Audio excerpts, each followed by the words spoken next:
Hello guys, how are you doing? I hope you guys are doing great. So today I'm gonna be comparing three Cushitic language, that's Saho, Oromo, and of Somali.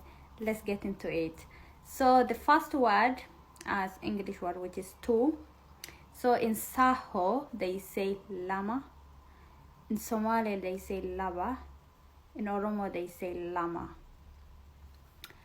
Four, in Saho they say afar. In Somali, they say Afar, written the same way. In Afan Oromo, we say Afur. Number 9, in Saho, they say Sagal.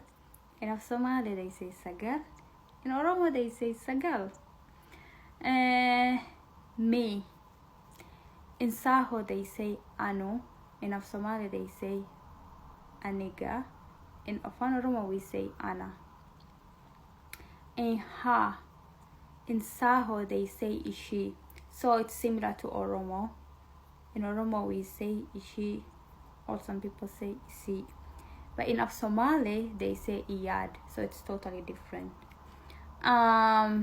You, did I say you? Yeah, I haven't said it. So you, in Saho, they say Atin. In Somali, they say Adiga. In Oromo, we say Atin. It's the same with Saho, written even the same way.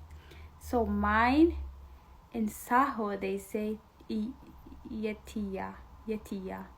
In Somali they say Aniga Iskalahen, which is totally different. But in Afar Oromo we say Tia or Kia. If it's a girl it is Tia, if it's a guy it is Kia.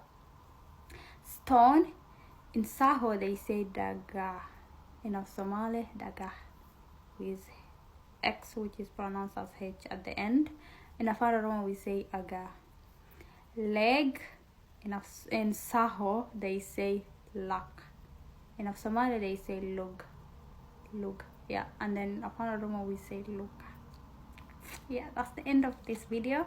But I'm gonna be doing more of this in different languages like Afar, Oromo, Somali, Saho, Sidama, or Cushitic.